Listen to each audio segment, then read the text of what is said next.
Get ready for it.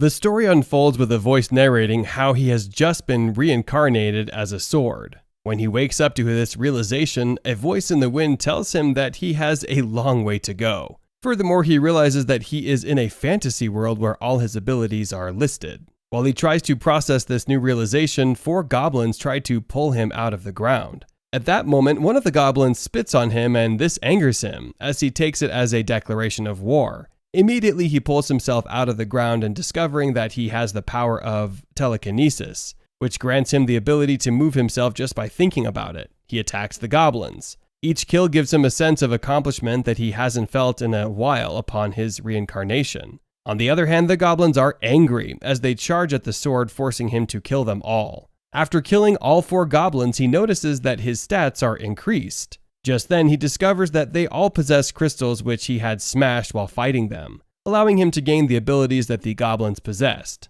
This excites him. Utilizing one of the skills he had gained from the goblins, he digs graves for each of them and returns to the stop he had been fixed before they had angered him. Now there, he laments on how lonely he feels without a Weilder. However, he comes to the resolution that he would start collecting skills. He does this because he wishes to become stronger for his future Weilder. In a distant land from him, a slave girl named Fran wishes to become stronger as she grows tired of her current life as a trade. While she is lost in thought, one of these slavers throws a rock at her, prompting her to return to work. With gnashed teeth, she wishes more that she had the power to free herself from this pitiful life of slavery. Meanwhile, the sword begins his quest to acquire more skills and become more powerful. As it flies about the land, it sees a monster with tentacles, which at first proves to be much of a challenge. The monster grabs him, draining his energy. Fortunately, he cuts off the tentacles and kills the monster, breaking its crystal and taking its power. Hungry for more power, the sword decides to attack the goblin base.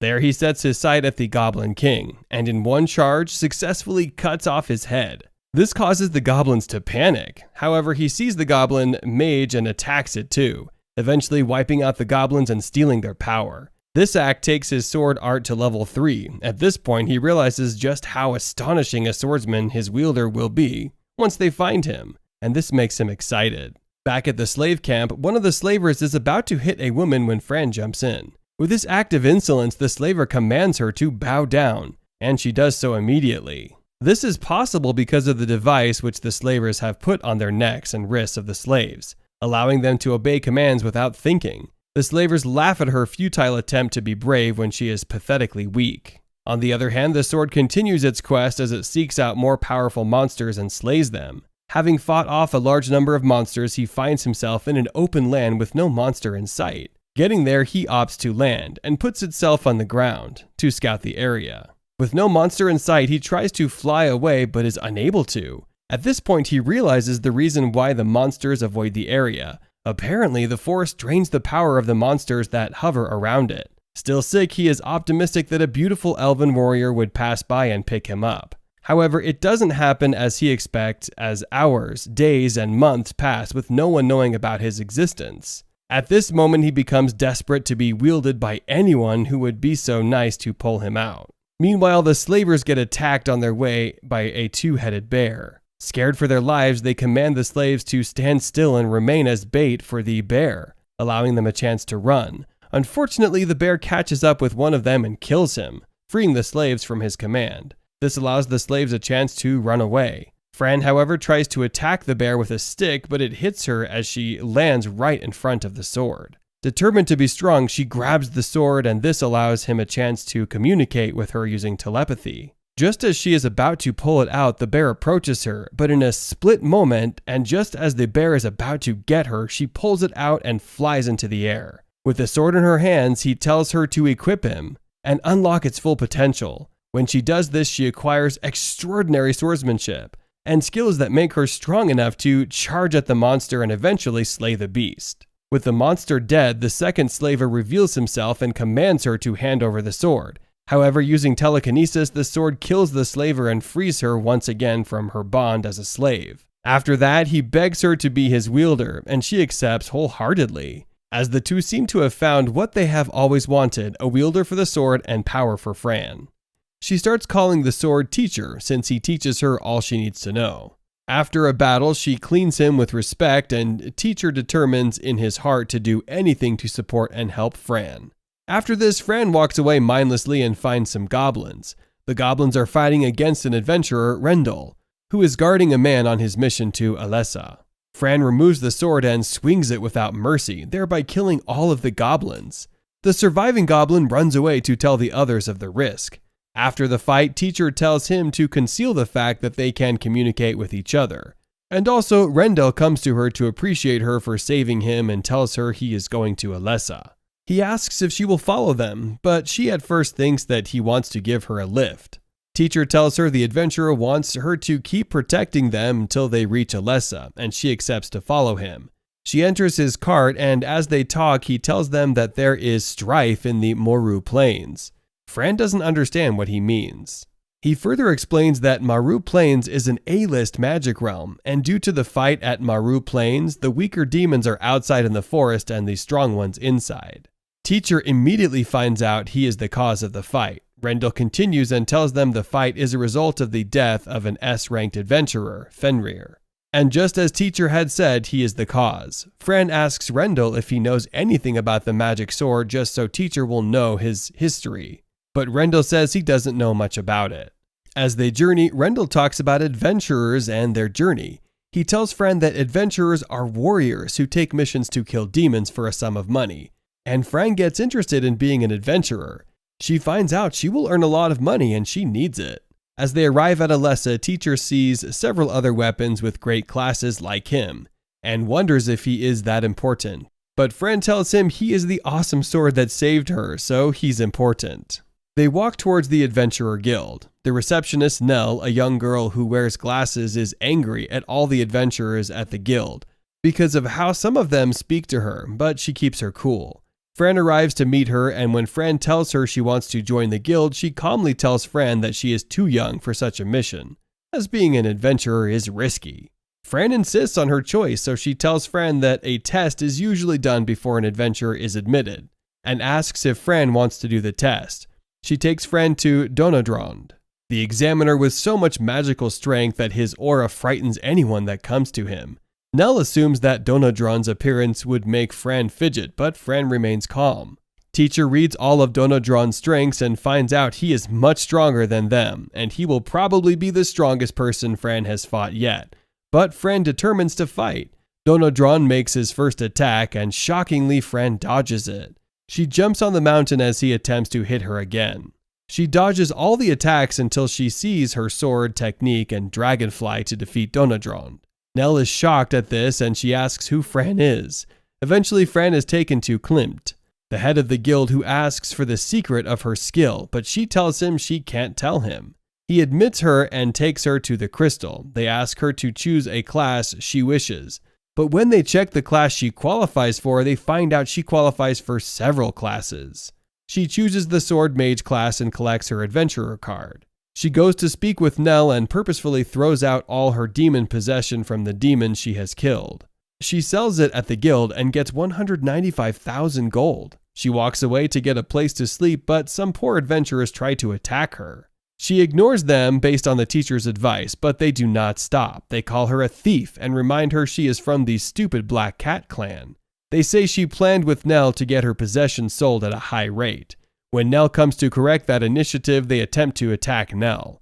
Fran defends Nell but doesn't use her weapon. She fights with her hands and leaves. Nell orders that the adventurer pay damages of 100,000 gold, else they won't leave. As Fran walks away, a dwarf adventurer with appraisal skills figures that her sword is a living, intelligent sword.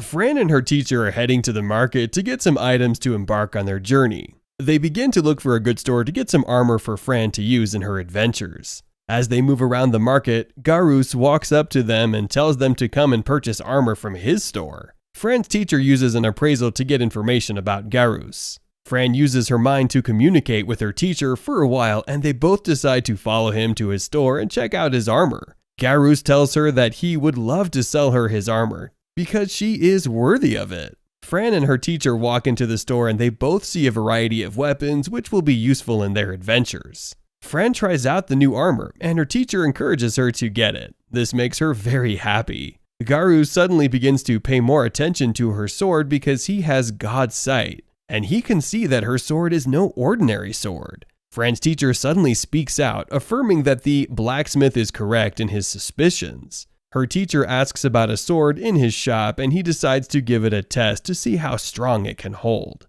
Garus becomes amazed at how powerful her sword is after Fran uses it to cut his blade in half. Garus analyzes her attack, and her teacher begins to acknowledge the blacksmith as a nice guy. Garus also goes ahead to tell them about a legendary sword formed by a great and legendary blacksmith, who is capable of making swords that can tear the skies. Fran's teacher begins to wonder if he is made by a legendary blacksmith, but Garus tells him he is not a legendary sword, and Fran's teacher apologizes for suggesting it. He then asks the blacksmith if he can make a scabbard, which Garus in reply promises to make them the best scabbard there is. Fran's teacher suddenly provides him with a lot of equipment and that they could use to make the scabbard, and Garus becomes surprised.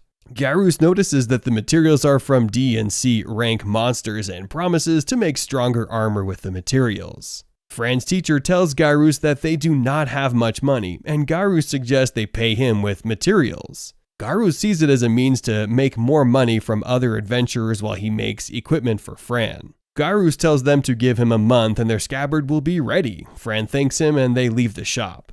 On their way out, Fran's teacher suggests that Fran get some undergarments. Fran begins to think about it when suddenly she hears a call from a lady. Fran is called to come into the shop to have a look at her beautiful undergarments. The shop attendant shows Fran some beautiful panties that will suit her well while she goes ahead to try out other outfits in the shop. Fran departs from the shop after getting all she needed from the shop. After leaving the shop, Fran's teacher suggests they get some food items and cooking equipment. They head to the saber-tooth shop and they meet a huge man named Rufus. Rufus tells them that it is a general store and he tells them to have a look around and get whatever they want. Fran's teacher uses his power and notices that he is an adventurer, making Fran ask him about his adventures. Rufus admits being an adventurer, but tells her he has retired 3 years ago and tells her to help herself with all they need in the store. Fran and her teacher finish up getting all they need from the store. Fran's teacher then promises her to make a very wonderful meal and tells her to get an inn where they can stay.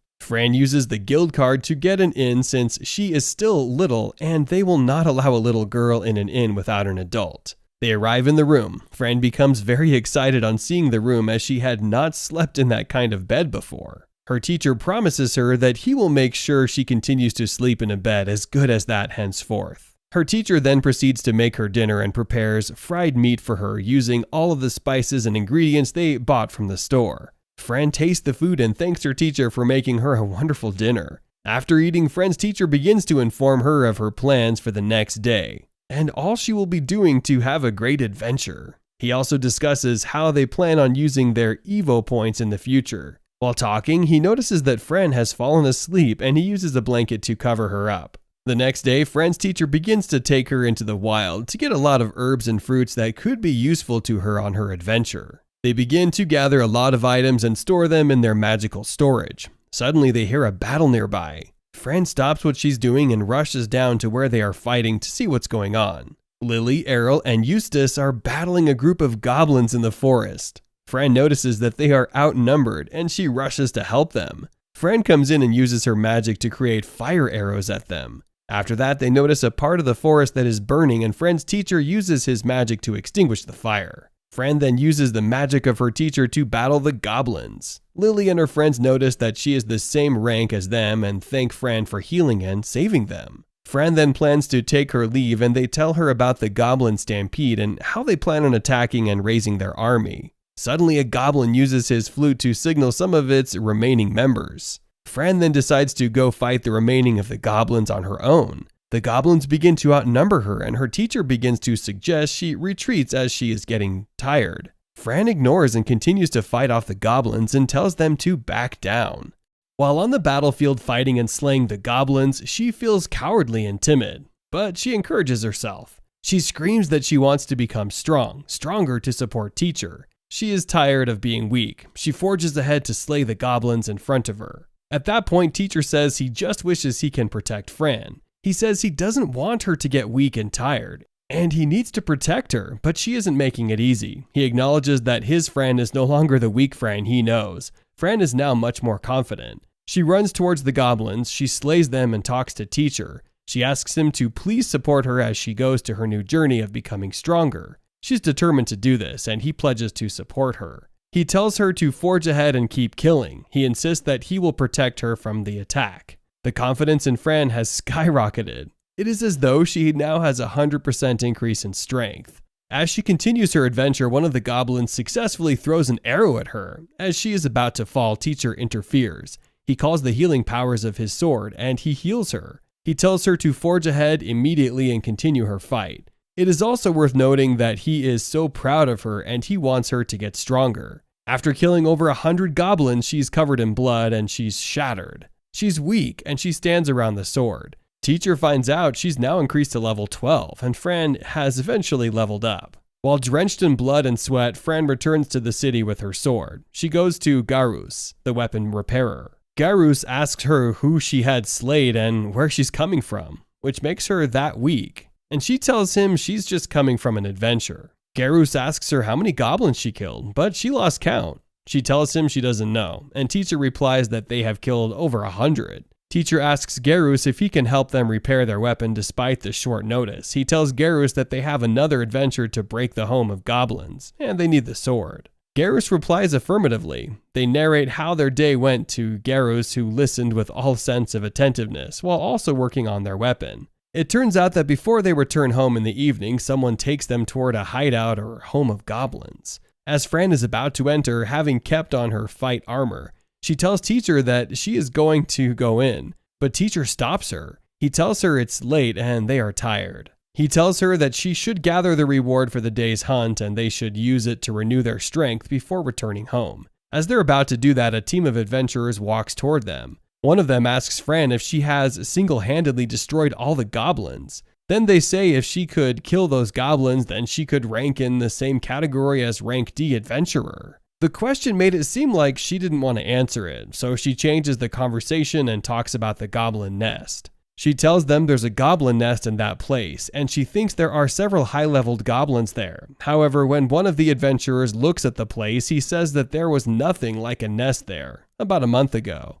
And that can't be a nest, it's a dungeon. She attempts to ask for their help to defeat the goblins, but they tell her that the guild leader is asking for her, so she should return to the city. She asks what they will do to make the nest, and they tell her they will guard it till she gets back, so she shouldn't worry herself. She goes to meet the guild leader and she explains her experience. She tells him of how she saw several goblins. Her explanation is sketchy, and it's getting Donadron angry. Donadron screams at her, asks her how many goblins and hobgoblins she saw, and tells her she should give them a specific number. The guild leader also interferes. He asks her to give a specific number, and she tells him she saw over 130 goblins and 30% hobgoblins. The guild leader asks her if the goblins ran while she fought them, but she tells him they didn't run. They stayed with her until she killed them all. The guild leader figures that for the goblins not to run, it's because there is nowhere for them to go. And that's because there is probably stronger goblins in the nest.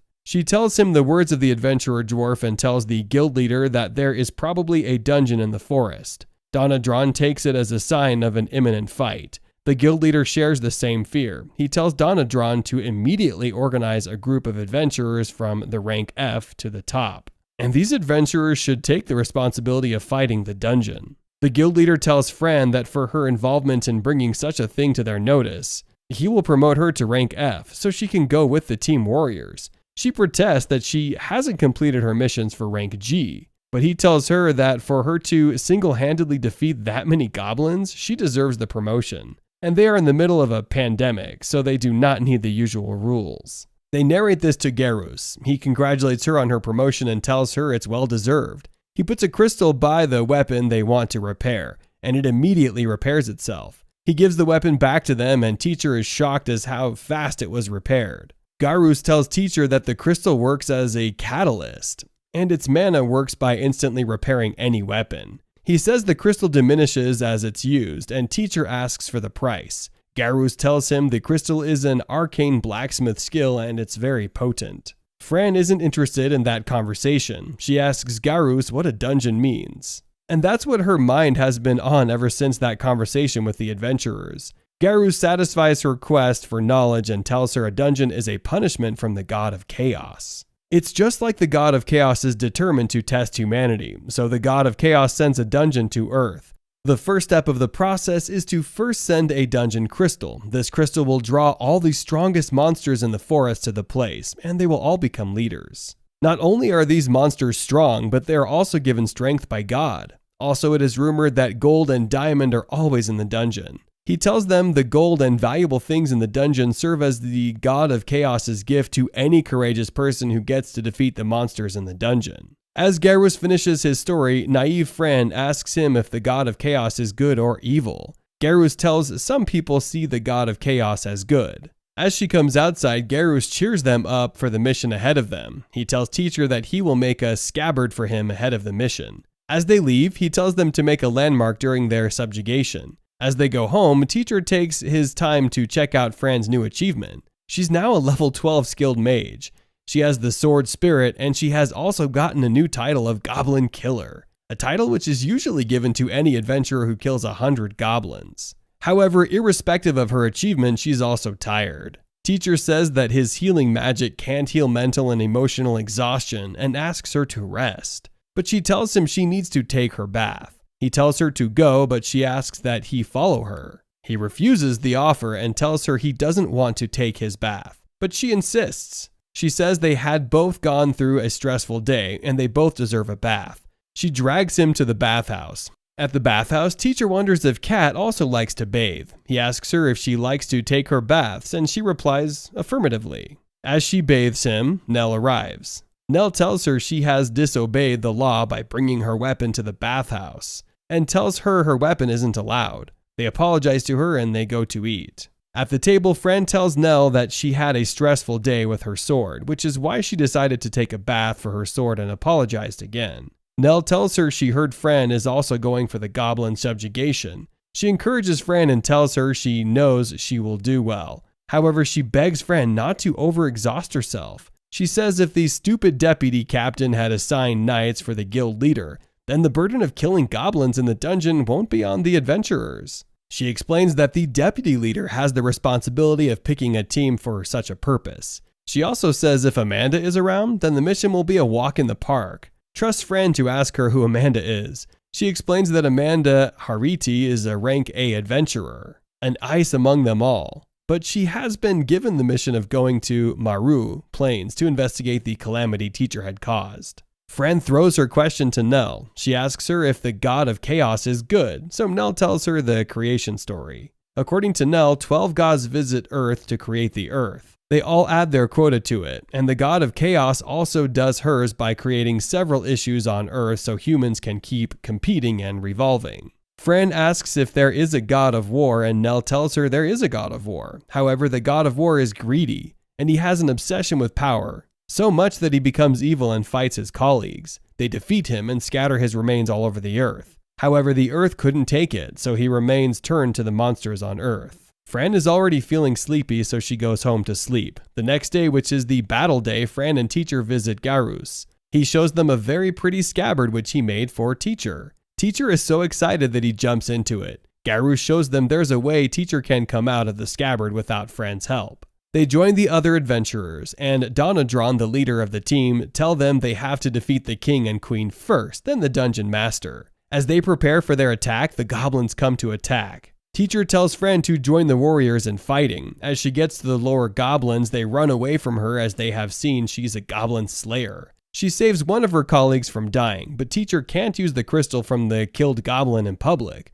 so he tells her to go to the dungeon. The dungeon is filled with goblins, so she jumps using the Madair jump, which they have obtained from one of their fights. She uses the tri-explosion to destroy some of the goblins before moving forward to use Fire Blast. She attempts to enter the dungeon and kill the king and queen. On the other hand, in the dungeon master celebrates that he has caught the humans unaware, but he doesn't know what's in stock for him too. As the goblins run towards them, Fran goes against the adventure leader Donadron's instruction, and she forges towards the dungeon under the Teacher's command and by using one of the skills they have gained in battles. She jumps to the dungeon front, and several goblins forge ahead to defeat her.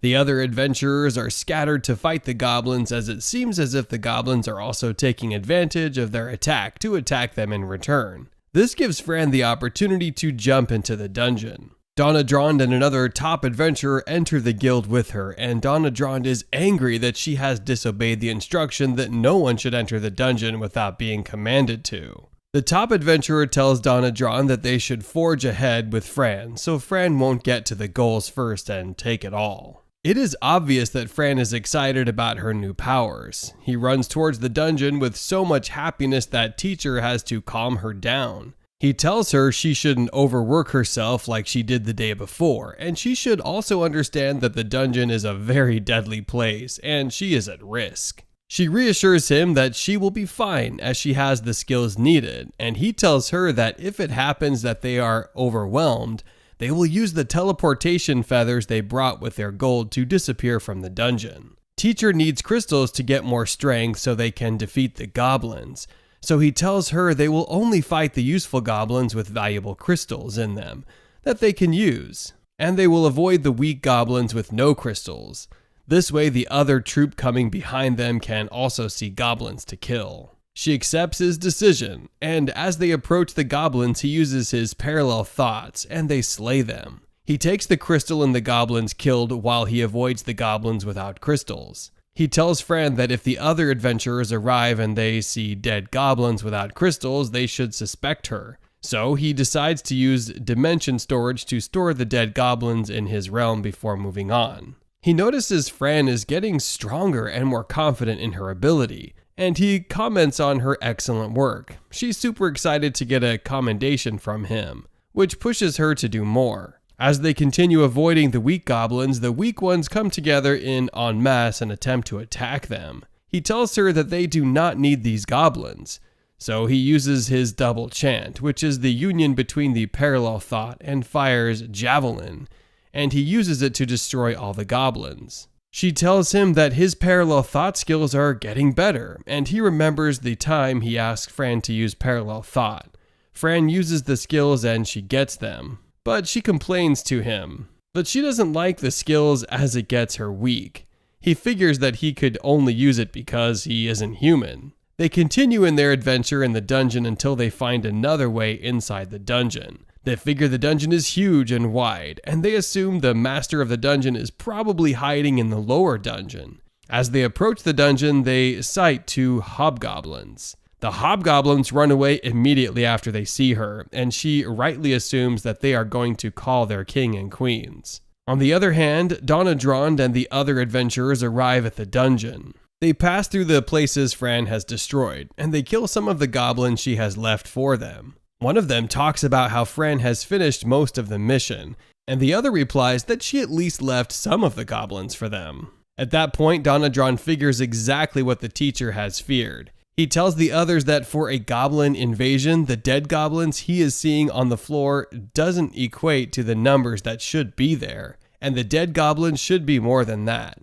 They assume that the invasion isn't as huge as they had assumed, but they do not know that some of the bodies have been hidden. One of the adventurers asks Donnadrand who Fran is. He tells them that Fran is just a low-level adventurer, but her sword and her skills are level 7, which puts her on the same level with high and advanced adventurers. The adventurer replies that since Fran has the skills of high adventurers, they do not have to be bothered about her. But Donnadrand replies that Fran is still a kid, and she could make mistakes due to her oversight, so they should hurry and catch up with her. As Fran and Teacher continue their adventure, they get to a place where they see several goblins rallying around a particular goblin. Teacher should see the strong aura coming from the goblin, and he figures the goblin is the king and queen. He remembers his encounter at Maru Plains and how the other small goblins ran to the king and queen for protection. Fran is excited about the goal ahead of her, and she asks Teacher if she should forge ahead and fight, but he tells her they have to be careful. He says she's going to fight the king and queen and not the other goblins, so she can't go there without a plan. He creates a plan immediately, and he tells her that he will distract the goblins with magic while she will attack during the distraction. The plan goes well with Fran, and teacher uses his parallel thoughts and double chant again. He calls for fire blast and fire javelin and throws the fire at the goblins. As the fire dies down, he asks Fran to use her skills to defeat the other goblins. But as she flies there, she is faced with an unexpected surprise. She finds out all the goblins are dead, including the king and queen that she has been excited to kill. She starts crying and gets angry at teacher. She calls him a thief and says he has stolen her goblins. He persuades her and tells her he didn't know the goblins will be that weak, and he apologizes to her. She decides to forge ahead, hoping that she will find more goblins to kill. Also, she figures the reward for the adventure hasn't arrived, and some of the other goblins are running away from her. She finds a door which she confidently enters, and teacher assumes the goblins they have killed might not be the dungeon master, and the dungeon master may still be ahead of them. They enter the room and they see shiny lights. The light forms into bugs, and a large number of ladybugs attack them. This is an unexpected attack, and teacher had to use his appraisal to find out the levels of the ladybugs. He finds out that they are army beetles, and although they do not have great skills, they have high rewards, and they will earn much from killing them. Fran is excited to get another opportunity to show forth herself after teacher has stolen her last opportunity. Teacher tells her that due to the size of the beetles, he will use his telekinesis to join them together, and she can defeat them at once. He does so, and she cuts through the beetles with her sword. They call that stage a bonus stage, as both Fran and Master are excited to win and fight the beetle. For 30 minutes, they keep fighting beetles, and with little stress. Fran's joy ends as she feels tired. They figure the beetles are calling for reinforcement, which explains why they can't destroy them completely. The army beetle leader, the kin, summoned 5 with the greatest skills join the fight. Teacher asks Fran if she is done enjoying herself, and he uses his tri-explosion to defeat all the beetles. They assume their mission has ended, and teacher tells Fran that she has now been promoted to level 17, and she has gotten the skill of a kin summon slayer. However, they both see another door in front of them. As they get near the door, both teacher and Fran could feel the aura of something strong. Even teacher acknowledges that what is in that room is stronger than what he had encountered in Macau. He senses the demon in that room is probably a C-ranked monster, Glutton Slime King. Before entering it to face that threat, he figures out the need to empower Fran with more powers. He gives her the all-resistance skills, which will help her resist any attack. They employ the sensory boost so that it will sharpen her senses, and it will help her figure where the attacks may be coming from. Then he gives her regeneration, a skill that will make her heal fast. He also tells her that if she leaves that room alive, he will prepare his favorite food for her. He says his favorite food is curry, and she's excited to eat it. As they enter the room, the door closes, and the monster in the room looks at Fran and says that she looks weak. He says he won't get confused by her weakness and decides that for her to get to that room, she isn't really weak. At the guild, the receptionist feels so much concern for Fran that she goes to meet the guild leader, Klimt, and asks Klimt if he is sure that Fran will be fine. Klimt tells her that the guild is a recently built one, and it can't have so many enemies, so he's sure that they will be fine. On the other hand, Donna Drond and the other adventurers get to the door of the room Fran is in. The mana they sense from the room is so strong that they knock and hope that they can join the fight and save Fran, but the door is locked. In the locked room, Fran sees the real dungeon master, a weak goblin who knows he can't secure the dungeon, and has to employ a demon for the job. He commands the demon to kill Fran immediately, but the demon tells him he can't be commanded, and says he will kill him if he commands him again. Teacher attempts to use his appraisal to get the skills the demon has, but he finds out the demon has 6 secret skills. The fight starts, and at first Fran can equal the demon in terms of sword usage. Teacher also increases his sword power to ensure that he can tackle the demon. It's a greater demon of level 30, and they know their win probability is low. When the demon figures Fran has skills that can equate to this, he tells her she could only attack him because she could see him. He starts disappearing and appearing.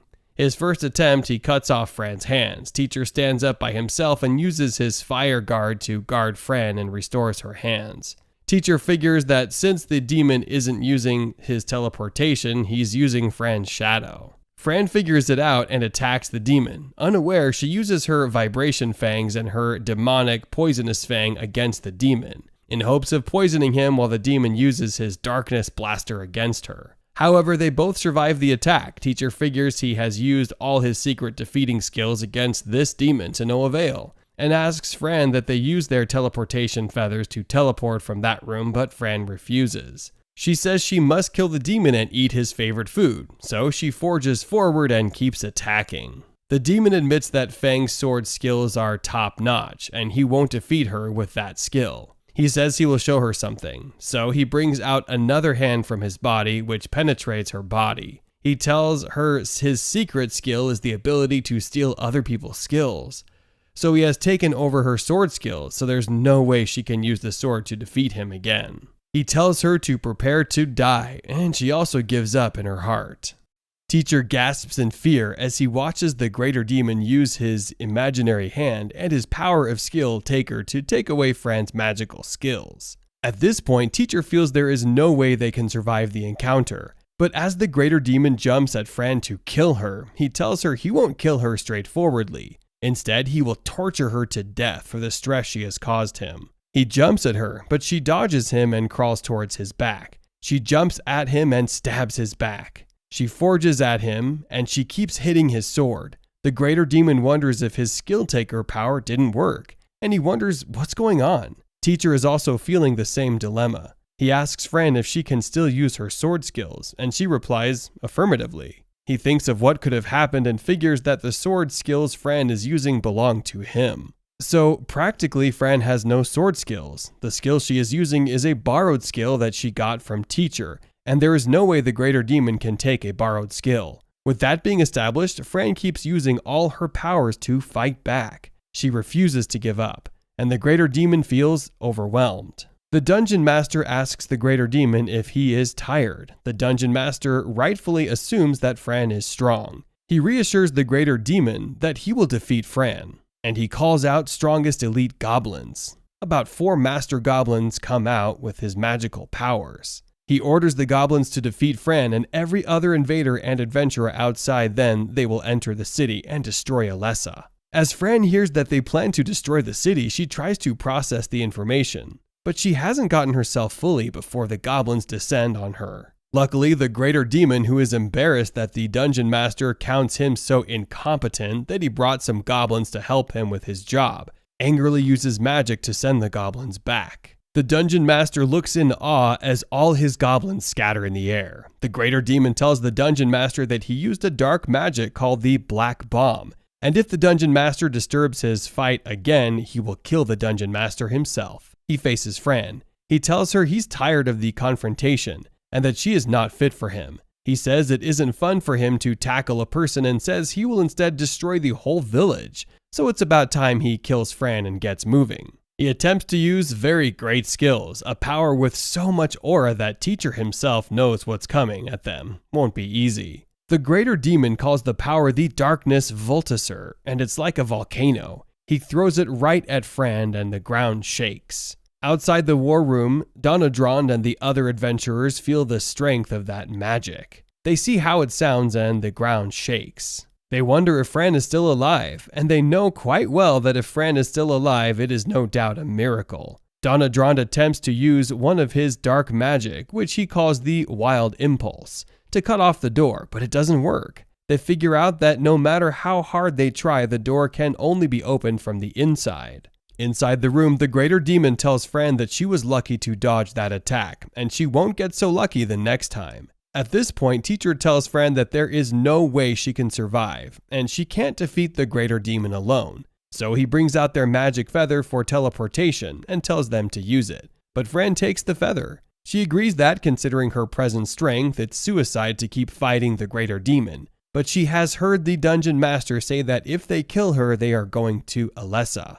She tells them that if they go to Alessa, they will kill everyone in the guild, including Nell. And she doesn't want that, so the Teacher should lend her his powers. Before she finishes her words, the greater demon calls out another of his magic, which he calls the Darkness Spear. He throws the spears at her, and she swings away from them. At this point, Teacher admits that although Fran wants to evolve to be a stronger warrior, Beneath that wish is also the wish to protect others. Fran doesn't want anyone to die, and if she leaves the battle, life will be lost. So teacher tells Fran that he will protect them and ensure that they won't die. So she should keep fighting. The greater demon doesn't reduce his powers. He uses the darkness blaster to throw down all the rocks in the room, and Fran spends all her energy blocking them. Teacher looks at the greater demon's stat again, and he knows that he promised her that they would win. However, he also knows that there is no way in hell they can defeat what's in front of them. He looks at the stat, and he sees that the greater demon has a high mana, so he can use several magic repeatedly without getting weak. He figures they can't defeat the greater demon with the sword, and tries to see if the greater demon has any weakness that could kill him. The greater demon uses Black Bomb, and he starts attacking indiscriminately, but teacher figures he is avoiding the dungeon master. They know that during the battle, the greater demon and the dungeon master do not really like each other, so teacher wonders why the greater demon is protecting the dungeon master. Having come to a realization that there is something about the dungeon master that is making the greater demon protect him, he tells Fran to attack the dungeon master. As Fran throws her fire arrow at the dungeon master, the greater demon goes to protect the dungeon master. They remember the words of Donadrond, which he said before they entered the dungeon. Donadron had told them that if the dungeon master is killed, the dungeon will close by itself, and every goblin or demon inside of it will die. Since it was the dungeon master who summoned the greater demon, then the greater demon will die when the dungeon master dies. They decide to use their magic to attack the dungeon master. As they attack with their fire arrow and 4 javelin, the greater demon uses all his powers to protect the dungeon master. Teacher realizes that when the greater demon is using his protection, he couldn't attack them. He formulates a way that they could win the battle. He knows that if they keep looking for the dungeon master, the greater demon will keep protecting him, so they have to go for the greater demon. He figures that the greater demon has exhausted some of his energy, so he asks Fran to stop the attack. The dungeon master uses his magic perception to recharge his mana. During this period, teacher tells Fran that they will set the greater demon up. He tells her to use the wind to throw the sword at the greater demon and distract him while she attacks. As she throws the sword, the greater demon wonders why she is throwing her sword away. He sees teacher flying towards him. He figures out what Fran is trying to do and says he will build his defense in such a way that Fran won't be able to attack him. He builds his defense, but teacher dodges through it. Teacher is planning to attack the crystal in the greater demon's heart, and he focuses on what he wants. However, he is about to hit the chest. The greater demon holds the sword. He knows the greater demon has great mana, but he also activates his mana to break through the greater demon's hands. The greater demon is shocked. He wonders what type of sword it is and his shock grows bigger. And he hears teacher speak. Teacher calls him a foolish demon and tells him he will revenge for every piece of pain Fran has felt. The greater demon sees as teacher activates his ultimate mood and skill he calls the telepult. He uses this skill to cut the crystal in the demon heart, and the demon dies. Unfortunately, teacher has also lost a lot of mana. He breaks as a result, and Fran runs to meet him. Fran picks the pieces up of his body as she cries. She wonders if that will be the end of her relationship with teacher. And while she cries, teacher activates himself. Teacher says the greater demon's crystal is sweet. He tells Fran never to assume he is dead again, as he can renew his strength with the use of crystals. Fran calls him a dummy. She asks him not to scare her in such a way again, and she cries to him. As they catch up happily, the dungeon master feels he won't lose. He goes to the crystal and attempts to use the power of the goddess to call another demon. But before he does that, Fran uses the greater demon's sword to break his goddess stick. The dungeon master asks Fran if he wants to kill him, and tells Fran not to kill him. He tells her that even if she does kill him, he will keep resurrecting. He brings out his scapegoat wristband and wears it.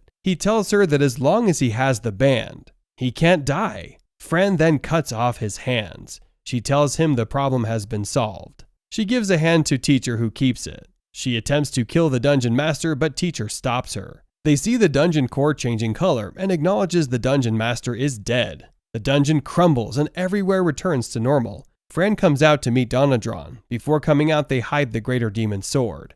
As the other adventurers see her, they ask her if she indeed killed a level B monster. While everyone approaches her with several questions, Donadron pats her head. He encourages her to kill such a great monster, but he uses his intimidation skills to warn her not to do so again. He reminds her of the instruction that they should not do anything alone and tells her the 10 rules of being an adventurer. While she suffers the punishment for her acts, Teacher is interested in their levels and powers. Teacher finds out she is now at level 25, contrary to the level she was when she entered the dungeon. And he has also leveled up to level 8. He asks her what she wants so he can buy it for her, and which skills she wants to level up. He speaks to her twice, but she doesn't reply. So when she later replies, she tells him that while she is serving punishment, he is thinking about levels. He changes his word and says he is asking her about the curry he promised her. They buy several master skills, including the skill taker skills, which she saw the greater demon using. They return to the guild where she meets the guild leader. He first gets angry at her for going into such a dungeon without taking others along, and tells her that if she couldn't kill the demon, she would have kept the whole city at risk. But since she killed it, he will excuse her. He appreciates her for bringing the body of the greater demon back to the guild, but tells her that demons of such level have a crystal on their heart. He says that crystals are so powerful that they can cause countries war, and they will need to collect the crystal. If not, the elders will revolt. She tells him the crystal broke during the fight. He believes and tells her since the elders aren't asking, he will trust her words and believe she means no harm. As he says this, a fearful individual breaks into the office. The person tells Fran that she is lying and she can't lie to him. Fran and Teacher wonder who this person is as enters the office and says that Fran is lying. Both Fran and Teacher look at the man in shock, and Teacher acknowledges that he didn't feel the presence of that man when he entered, and he can't figure out why he couldn't feel his presence.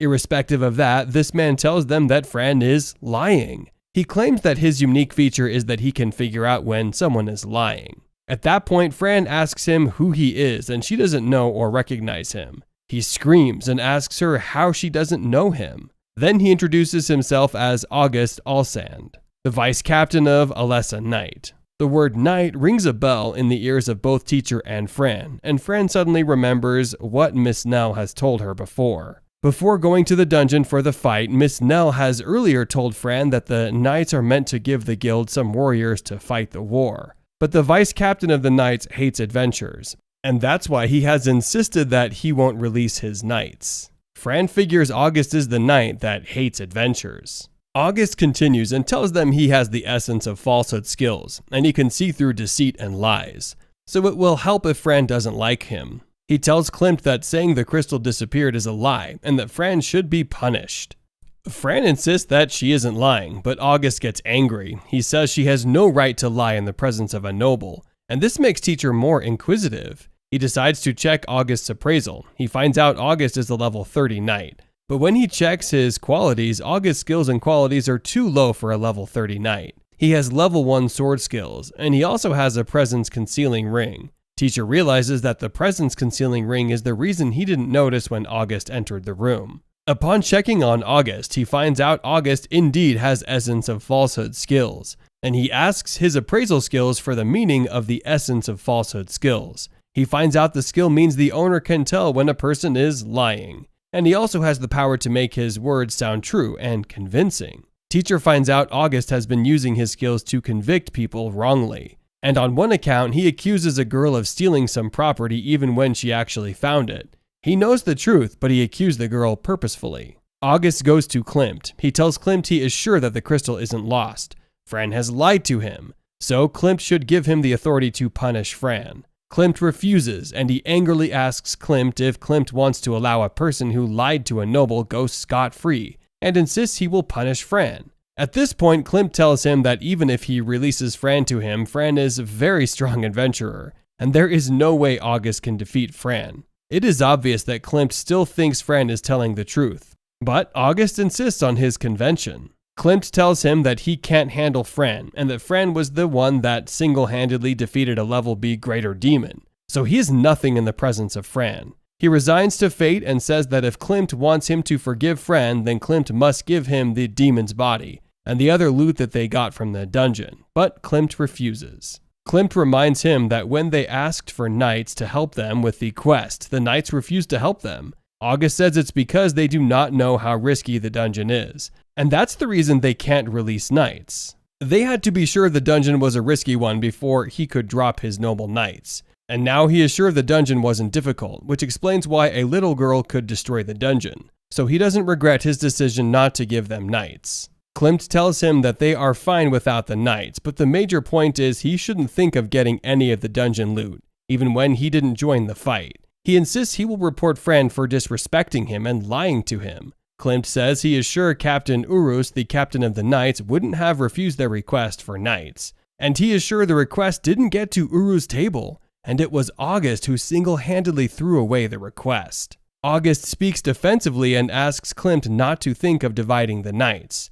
Klimt tells them that the crystal, as well as everyone that comes from the greater demon, belongs to Fran. So even if she refuses to release it, she isn't at fault. Klimt asks August to leave without causing much trouble, and says if he does, he will report to Captain Urus that August didn't release knights for the subjugation. August becomes like a typical crybaby. He says if Klimt tells Urus anything, then he is weighing a war against Sir Holmes, which is his father. To settle the fight, Fran brings out the last proceeding of the dungeon with her. She tells them she will give them what she has, and August expects that it's something valuable only for August to see her holding goblin horns. He gets angry with her and pushes her away. The horns fall down from her hands and she falls too. August angrily speaks to Klimt, telling him he didn't teach Fran how to respect the nobles, while Fran is also angry and furious that August pushed her away. She is flaming red, and she tells Teacher that she will kill August.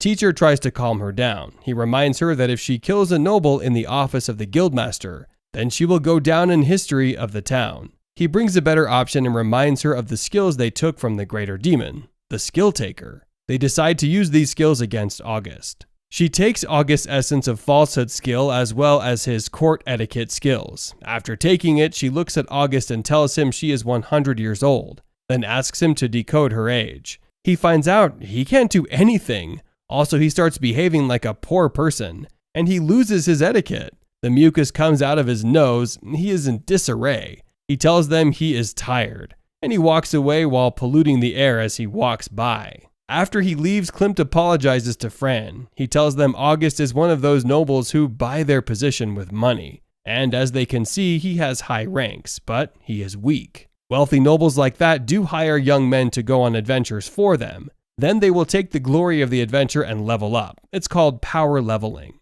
Nell arrives and she hugs Fran excitedly. She welcomes Fran back before concentrating on Klimt, who asks her if she has prepared all they need. Then Klimt tells Fran that she should drop her adventurer badge for a change as she is going to be promoted. She assumes that they will promote her to level E, but Klimt tells her she is going directly to level D. She is so excited and shocked at this. Klimt tells her she deserves better, as they are so glad she saved their city from being destroyed. He says he had earlier tried to argue that she should be promoted to level C for her courageous acts, but the older people at the guild refused his proposal and reminded him that Fran is a new adventurer. He tells her she will get her payment, and that they also prepared great bonuses for her great acts. She leaves the office with Nell, and she meets the other adventurers at the guild. The energy is high, and it's obvious that they are all happy for her. They congratulate her on her newest promotion, and they tell her to stay with them and celebrate. Based on Teacher's advice, she decides that since she has enough money due to excess bonuses and payments, she should buy drinks for them. She happily announces that all drinks taken in the guild that evening will be paid for by her. She celebrates throughout the day, and she returns to her inn that night with Teacher. That night, Teacher thinks about how far she has gone and how much she has grown. He remembers that he has promised her curry soup the next day, and he thinks of how he will fulfill his promise. On the other hand, August is having the most miserable day. He is scratching his body, and he's behaving irrationally. He keeps itching his head. He finds it difficult to comfort himself. The following day, just as Teacher has promised, he takes Fran to the woods, and he prepares to make her the curry stew he promised her. He used his spells to gather all the ingredients necessary for the stew, and he prepares it. She enjoys the first set of the stew as she eats it with rice. Then he prepares different versions of it for her, the bland, the mild, and the strong version. It's obvious Fran is enjoying her day. As they leave the woods, they see a man waiting for them. The man asks her if she knows August, and she recalls that August is the rude noble that fell into her trap. He tells her that August is looking for her, and he doesn't know how she relates to August. He tells her August behaved badly in the presence of his father, Count Holmes, and he has been sent away, but he keeps asking for Fran. The man tells him August is a bad person and she should be careful. She continues her journey feeling guilty for what she has done to August, but teacher reminds her it was August who looked for their trouble first. They notice that someone is tailing her. He tells her to deceive the person into a private place with her. Then she should kill him. She goes to a rooftop where she finds out the person trailing her is August. He looks like an undead. And it even took teacher his appraisal skills before he could recognize that he is August. However, she denies knowing August and tries to convince August that she isn't the one he met yesterday. The sword gives her up, and August recognizes her. He calls one of his assassins, who is a blue cat, to defeat her. As Fran sees the blue cat, she gets scared. She tells teacher that blue cats are black cat's worst enemy. Fran looks so scared as the blue cat comes to meet August. Guiron tells August not to worry, saying he will teach Fran a lesson and that black cats and blue cats are enemies. Fran mentions the name Blue Cat repeatedly and she shakes. Her hands shake from holding the sword, and teacher also feels scared that something is definitely wrong with Fran. He acknowledges that he has never seen Fran in this type of mood before, and he tries to ask her why she hates the blue cats that much. On the other hand, August looks at the situation and assumes he's on the winning side. He screams and dances around, singing that the thousand slasher Guiron, a great blue cat warrior who fought and won the Battle of Lutz and was declared the hero of the Battle of Lutz, will help him win the battle against Fran and the teacher. The teacher notices how nervous Fran is. He also admits that he's never seen Fran look that weak, and even when they were fighting the greater demon, Fran was still optimistic, but this is a mood he's never seen. He asks Fran why she feels scared of the blue cat. Fran explains to him that about 100 years ago, the blue cats deceived the black cats, and they made a wrong decision, killing most of the black cats and making them the lesser species. Even after the betrayal of 100 years ago, the blue cats also make it a duty to fight and sell black cats as slaves at every opportunity. On the other hand, Guiron sounds sure of his victory as August commands him to cut Fran into two so he can get his perfect revenge for what Fran and teacher did to him. Guiron looks at Fran. He sees her hands shaking and asks her if she is scared of him. The scene Fran sees in front of her reminds her of when she was traveling down to that city with her parents. She says that she encountered a lot of blue cats with her parents, and they got into fights at every opportunity. She thought they would die. Teacher realizes Fran's fear of the blue cats is deep, and it's not something she can shake away. Guiron goes nearer to her again and whispers into her ears, asking her if she's afraid. She refuses to reply, and he answers herself. He says she's afraid, and he isn't shocked, as she has every reason to be afraid. He goes behind her and he attempts to attack her from behind. Fran is distracted and lost in her thoughts, and teacher calls her attention to the attack. She uses her sword to block Guiron's sword. Teacher uses his appraisal skills to check Guiron's sword, and he finds out a shocking thing. He realized Guiron's sword is an elusive pyroxene magic sword, a sword greater and stronger than the lesser demon's own. Fran holds on to the sword, using all her strength to stop the attack, but she's weak. Not only is she weak physically, but she's also mentally weak and not ready for that scene. Guiron pushes her away, and she falls onto the floor. While on the floor, he warns her against holding his swords again. He tells her the last person that held his sword like that was a woman, and he intentionally cut off her daughter's lip, limb, arms, and legs, but the girl should wait for him to finish his actions before she died. He gives another instance of a lady in which he tore her body and then hung her from a tree. On the tree, he removed her skin and she cried out in pain. While she is still breathing, he takes her off the tree and throws her remains into the wilderness for the animals. He asks her if she has ever seen animals eating a person's body when she is still alive. He says the sound is the best he's ever heard, giving him great pleasure. He mentions another example of a woman where he had removed her eyeballs before killing her. He raises Fran and he steps on her head with his shoes. He tells her he can't wait to tear her off and asks if she will also make painful sounds that will make him feel happy. Fran is dejected and scared. Teacher speaks to her and encourages her. He tells her Guiron is an evil person, while she is a person growing to be more courageous, and they will and they must defeat Guiron. Teacher tells her he can't allow a person like her to lose to a demon like Guiron. Upon hearing teacher's words, she feels more encouraged. She appreciates Teacher for his words, and her countenance changes. Her mood lifts, her eyes get brighter, and her strength shines, so much that Giron notices something has changed. He's no longer seeing the timid black cat, which he has intimidated, and he sees a black cat that is booming with confidence. She stands on the floor and removes his legs from her head. He angrily asks her what right she has to look at his face, and says he will kill her and get done with it. He raises his sword against her, which is a shock to him when Fran defends against his sword. He's shocked, but he tries to cover it up, and she asks how many black cats he has killed. He first tells her 5, but says he has killed so much that he actually stopped counting after killing the 10th. She tells him it's time for his judgment, and she will get revenge for every black cat he has killed. He looks at her, wondering what she will do. Within a split second, Fran cuts off his hands and takes his sword. He doesn't know what has happened. It happens so fast that it takes him minutes to recover. By the time he recovers to what's happening around him, he sees Fran putting his hands into the dimensional storage. He screams, "My sword!" before remembering, "My hand!" She tells him that a living person can't enter into the dimensional storage, but she can store his thumb there. When he gets to his reality, she tells him she will avenge everyone he has killed. She bends and cuts off his legs. As he is on the ground, she cuts off his arm. He is so shocked and asks how come Fran is stronger than him and how it is possible that a black cat will defeat him. Little does he know that he's almost dead. Fran attempts to kill him, but Teacher stops her. He tells her that if she must kill him, then she should allow him to take the burden. However, she refuses his offer. She tells him that she wants to be a source of inspiration to every surviving black cat around. She wants them to see her and wish to survive, so she wants to evolve. And if she leaves a man like Giron alive, then it will mean that more black cats will die. He realizes that the pain she's feeling at that moment isn't something he can carry for her. He requests that she uses him when killing Giron. She removes Giron's skull, and she puts his remains into dimensional storage. August is shocked. He explains that Fran killed and hid the body. Fran asks Teacher if she should kill August too, but a water spirit comes beside her. Klimt, the guild leader, has sent the water spirit. The spirit tells her not to kill August. She goes to the guild leader's office with Teacher and the water spirit, and while at the office, they find out Klimt is a spirit maniac, as he has several spirits under his control, including the water spirit he sent to them. He tells them that members from the guild would have taken August to his father, Lord Holmes.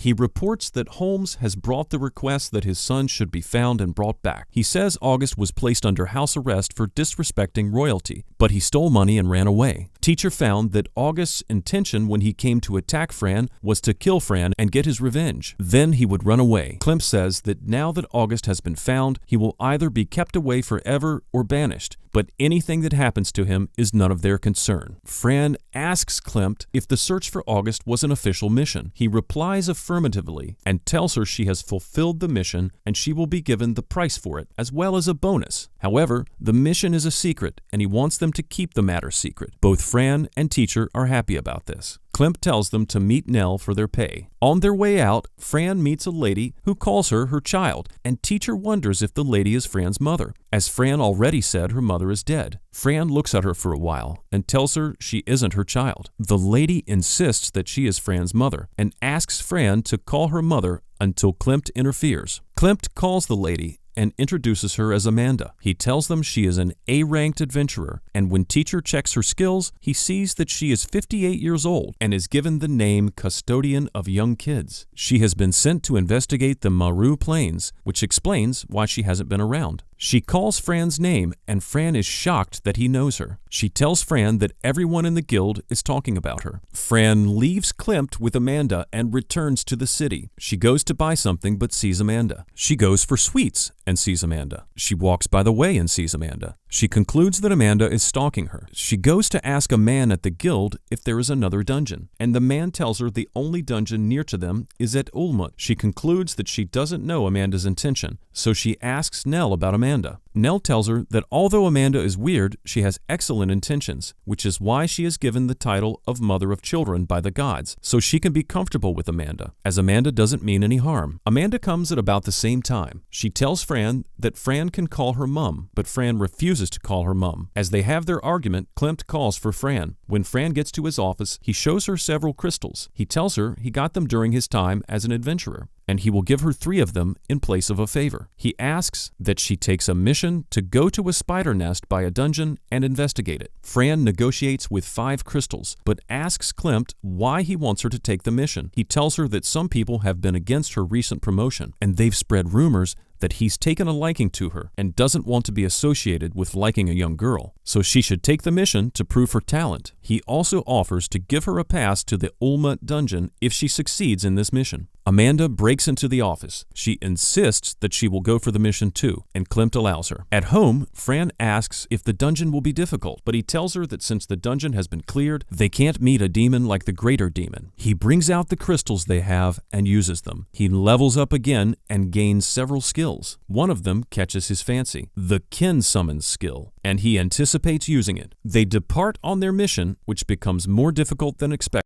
Upon arriving for the mission to clear the spider dungeon, Fran tells teacher that they have arrived, and Amanda sees her immediately and jumps at her. Amanda asks her how her night went and tells her she misses her. She asks Fran if Fran dreamt about her the night before, and Fran replies that even if she dreamt about her, she's sure the dream was a nightmare. Amanda feels bad for Fran's words and asks Fran to warm up to her. The other members of the mission, which is headed by Cruz Riozel, an adventurer from the Duelist class and under level 33, inform the others of their mission. He tells them that the mission is to clear a spider dungeon, and after clearing the dungeon, the mission is also to test 2 Class E adventurers who are in their midst. He asks the others to introduce themselves, and the first person who introduces himself is Azure. Azure is the leader of the Azure Guardians of Azure, a ranked C party. Also, Crad, a leader of the Dragon Roar, a Class E party, introduces himself. He tells the others that he is there for his examination along with his colleagues, and he's very sure he will blow their minds with his skills. In like manner, Furion, a Wood Elf Elementalist and the leader of the Forest Evil party, introduces himself. Teacher looks at Furion and says that Furion is from the same class as the guild leader, but compared to the guild leader, Furion is bland, and the party is also bland. After the others introduce themselves, Amanda introduces herself as a member of the Class A adventurer group. It is obvious that the task is a minor one, and it doesn't call for the presence of an adventurer like Amanda. It comes more as a shock to the others because they never expected to see Amanda in their group.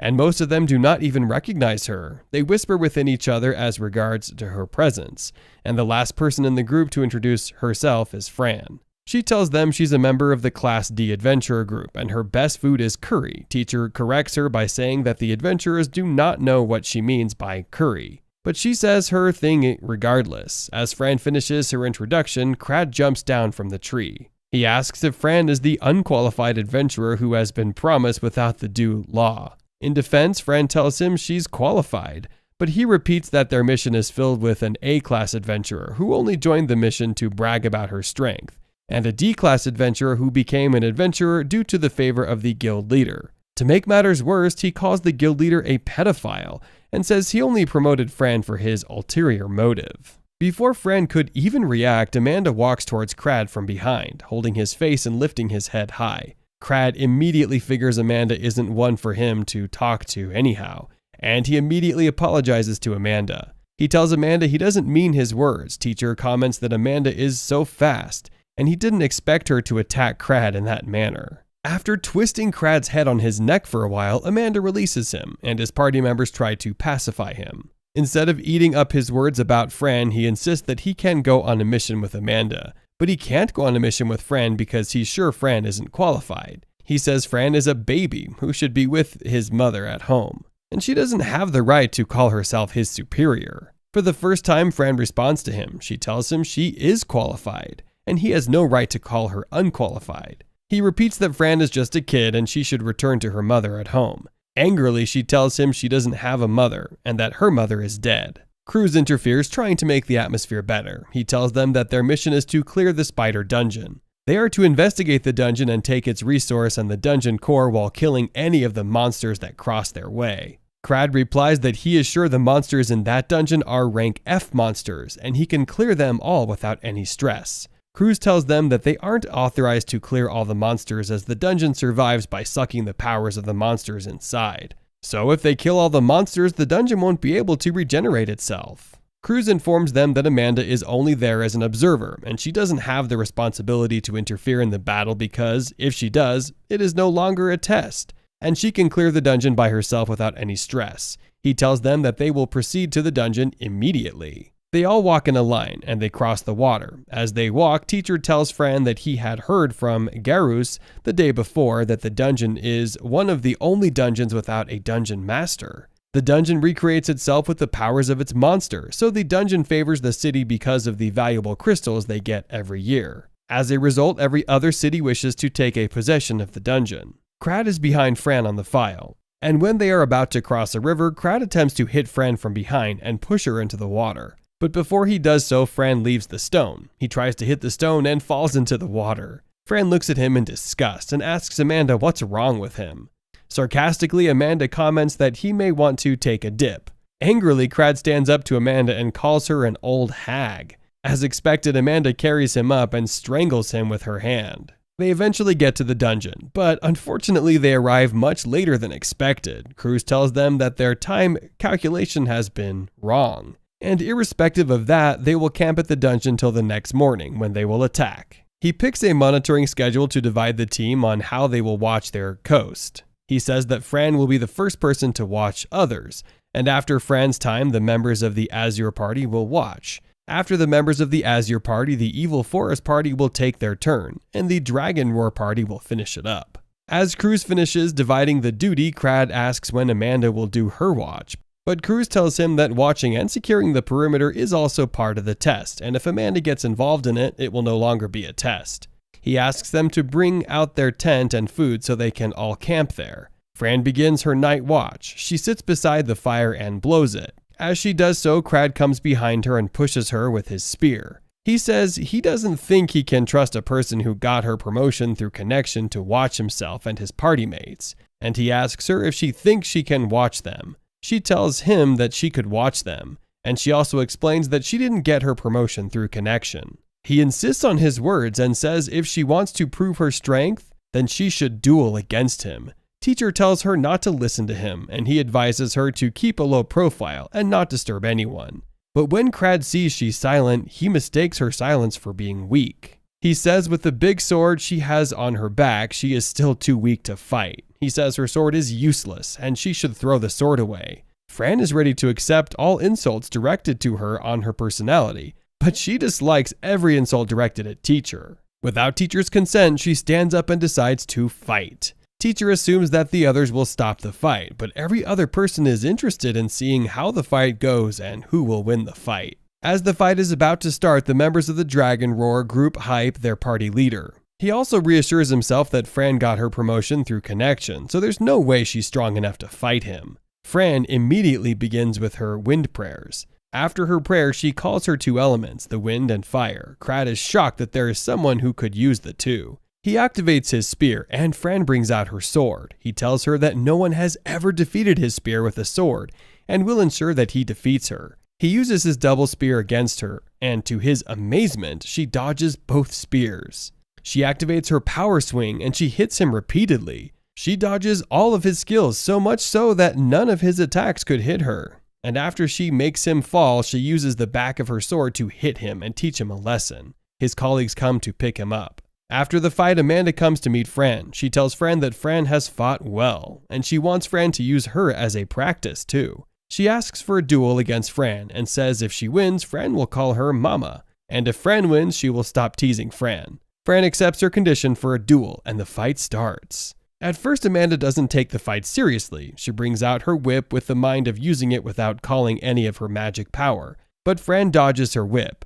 She activates her powers to the whip, and the whip chases Fran. Fran dodges it as the others look at her at wonder what kind of monster she is. She eventually activates her parallel thoughts and flare blast. She hits Amanda and collapses, but Amanda stands up. Amanda tells her that her unique skill of spirit affection, a skill which revenges against any of her enemies, was activated unknowingly, and it has injured Fran. Fran faints, and Amanda takes care of her until she's awake. When she wakes, Amanda apologizes to her for going too far in the fight between them. She says she didn't know Fran could push her that far. Fran admits to her defeat, and Amanda reminds her of the conditions attached. She asks Fran to call her Mama. On the other hand, Fran also wishes to redeem her promise, but she can't help herself. She tries to pronounce the word mama, but she can't. While she struggles, Amanda hugs her. Amanda tells her she knows Fran can't trust her that easily, and she also understands that Fran's mother is worth a lot to her. She tells Fran not to bother calling her mama, and she wishes that Fran would trust her one day. Teacher uses his falsehood magic to check Amanda. He realizes that every word Amanda has told Fran is from her heart, and none of it was a lie. He agrees that Amanda is indeed the guardian of the children. The following day, Fran appreciates Cruz for helping her take her shift. He tells her that the duel is important as it shows her great powers, and no one will think she used connections. She sees an injury on Cruz's face and asks what's happened. Cruz tells her that after she sleeps, the others ask to duel against Amanda, but none of them can hold on as strongly as she did. They all proceed into the dungeon as the episode ends. After Fran's altercation and her duel with Amanda, which she slightly loses, she and the members of the Dragon Roar party move to go to the spider nest. As they arrive, she's excited to get her second nest, and she's glad to work. She gets there with Amanda, and the party leader of the Dragon Roar party informs the other members that the spider nest is not an ordinary dungeon, and it is certainly not like the last dungeon that Fran has encountered. He continues and says that the first level of the dungeon has stone pillars and obstacles, which will be difficult for a low-level adventurer to clear. He puts his team, the Dragon Roar party, and the Advance party in charge of cleaning the first layer of the dungeon and destroying all the stone pillars and obstacles. As he talks, his party members reply that it's a cakewalk and they will do their best. The first member of the Dragon party, Janelle, responds to Crad that they will do their best and ensure the project is a success. In contrast, another member, Bart, reaffirms what Janelle has earlier said by certifying their head that they will do a great job. And the last member, Victor, joins his team too. Meanwhile, Amanda and Fran are walking majestically towards the dungeon. Amanda tells Fran that the dungeon was quite popular during the time when she was a young adventurer, and they aren't the first to walk through the spider nest. She narrates that back then, everyone wants to enter the dungeon, and everyone wants to be the first or part of the first to enter the dungeon. A lot of people entered, including parents of young kids, in a bid to make a name for themselves. Unfortunately, they all died. As a result, their kids became orphaned, and it was then that she decided to contribute her quota to help the kids by creating an orphanage home. Fran asks her if she got all the help and admiration to do a project that difficult because she is a strong adventurer, or because she earns so much money. But she replies that she is wrong. Fran says that when she did all of that, she was no doubt one of the weakest adventurers, and she had no skills. The only reason she could pull that off was the help she got from the other members of the society who opted in to help her. Crad breaks into their conversation. He tells them to stop talking and concentrate on the mission at hand. And about the same time, some of the adventurers by the nest tell them they can feel some trap spiders coming. In the twinkle of an eye, they are all surrounded by level 6 trap spiders. The Dragon Roar team get into action immediately, and they start attacking the spiders. The trap spiders also bring wool from their body to trap the fighters, but the soldiers avoid the wool and stab most of the spiders. They succeed in killing most of them, and after their first feat, one of the members of the Dragon Roar team, Rauzel, speaks. He says that the trap spiders are of level 6, and they're most times the easiest spiders to kill. However, the only disadvantage is that they trap their opponent in wools, and if an adventurer is trapped, it's the end. Another adventurer adds that the trap spiders are allergic to fire, and if a fire is used against their wools, it will dissolve. Rauzel accepts that the adventurer is right. He tells them the wools can't retain fire, and they will get destroyed. On the other hand, the wool holds much value in their market, and it is sought for, so it will be much in their favor if the wool isn't destroyed. As a result, he commands that no one should use fire on the wools, and that Fran should be careful with the threads. After the back and forth and a long conversation, Rauzel concludes that Fran should handle the wools with delicacy. It's obvious the conversation is directed towards Fran, and Teacher wonders if they have all taken Fran as a pyromaniac. After defeating the spiders at the level 1 underground dungeon, they move to level 2. As they get there, Rauzel tells them the level is harder than the first level. He says they will meet monsters who aren't just spiders at that level, and the demons will be difficult. As they climb towards that level, Fran asks Amanda a question. She asks her what's the difference between technique, skill, and magic. Fran also says she can use all of them, but she wants to learn about them and how to use them. Teacher is shocked that Fran has opened up to Amanda to the extent of asking her such questions. And Amanda is also excited that Fran is now free with her. She jumps and says she will only reply to Fran if Fran hugs her. The other adventurers say they are interested in that topic too, and at that moment, a monster flies towards Crad. Amanda starts her explanation. She says techniques are fighting methods bestowed by a fighter's level of mana, and they can be used by channeling your mana to a weapon. She talks about the combat technique and says that it's the martial arts technique used, and it is said to have been given by the god of combat and the god of martial arts. Just about that time, Crad uses his spear technique to defeat the monster in front of him, and uses his power swing to divide and break it. They continue towards the third underground bunker of the dungeon. As they work towards that part, Amanda talks about skills. She says skills are gotten by the level of the warrior's mana, and how it can be used. Skills are gifts that can only be advanced if it has first been gotten. And when they step on the third part, Rauzel informs them that that part of the dungeon is much different than the ones they have passed through. He says there is no hiding place in that part, so there are not so many monsters. Before he finishes, the adventurers get excited that they have eventually seen a place of rest, where they can be in an open space, and Crad steps on one of the blocks. Suddenly they realize that there are traps. Rauzel continues his description and says everywhere in that part is filled with traps, and they have to avoid them. And when he finishes his words, some of the adventurers have been buried inside the traps. One of them even touches a part of the wall, thinking it will destroy the trap, but he doesn't know he has released some of the monsters inside the wall. Amid this commotion, a piece of wood hits Crad between the legs. As they settle down a little, Rauzel asks one of the adventurers, Izel, to use his trap detection skills to remove all the traps on their way. Izel manipulates his skills, and suddenly all the traps around get destroyed, and Amanda concludes what skills are. Teacher looks at the trap detection skills in admiration, as he tells Fran that they will have to get those skills, as they will need them when they are in the dungeon alone. Amanda continues to the last part of the question, which is magic. She says that magic is a gift from the gods. It is only given when the gods are satisfied with a person's strength, and there are 4 types of magic, which are the earth, fire, water, and wind. She continues and says that these first stages of magic also have their advanced stages, which are ground, ocean, inferno, and storm, respectively.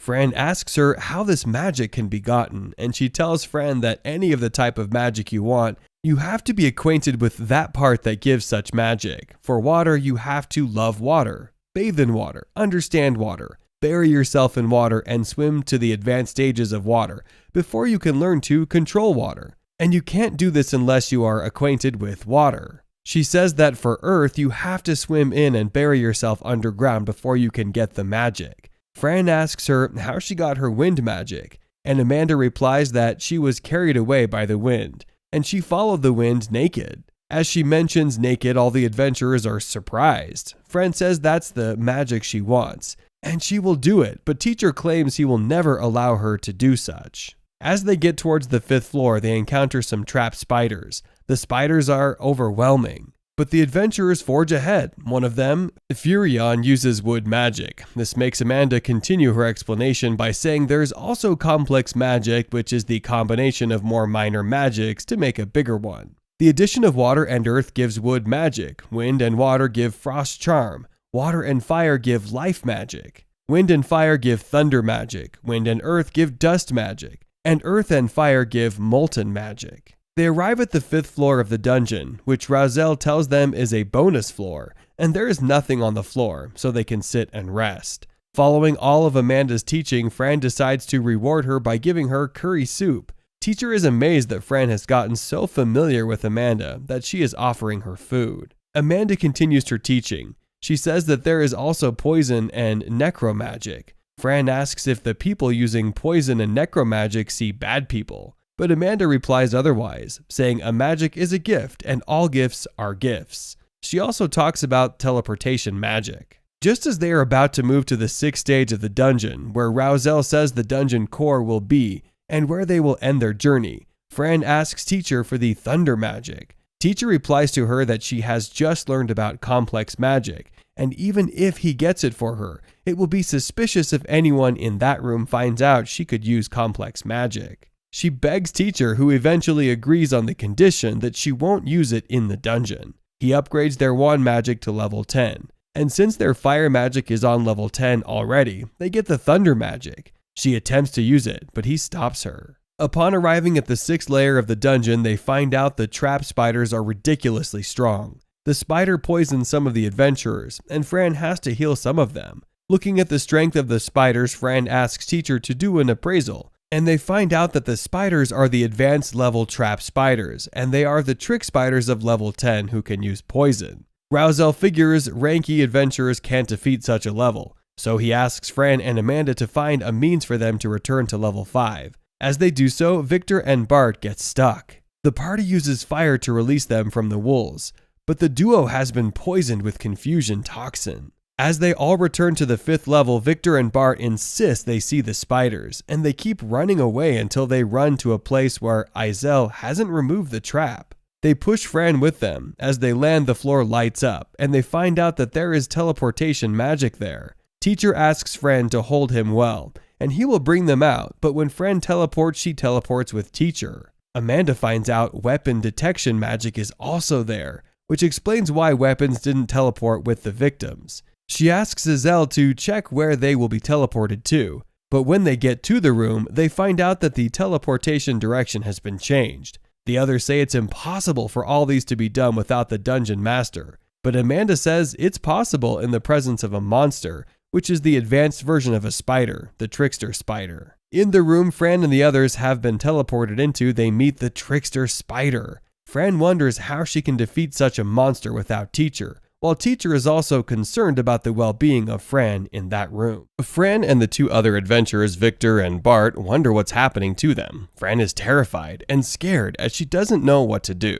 She knows quite well that she can't use magic or use any skills with Teacher, and now that she doesn't have a weapon, she can be defeated. The other 2 adventurers also wonder where they are. They scream Crad's name and the names of the other adventurers in their team, but no one comes to their rescue. Within a split second, they realize that they are on their own. The huge spider comes in front of them. She laughs at them as they also detect her aura and figure she's much stronger than any of them. She activates a part of the dungeon, and about 5 arrows stab Victor. The others scream his name, and they figure out there are traps in the dungeon. At about the same time, different woods and arrows attempt to stab them. They all run around the dungeon trying to avoid the spike of the wood and hoping that they won't die. On the other hand, by the other side of the dungeon, the others wonder what could have made them teleport suddenly without an instrument. Amanda says that there is only one spider in that dungeon that could do that, so it could only be the work of a spider that has evolved to the trickster level. And they wonder if a spider can evolve that quickly, suddenly.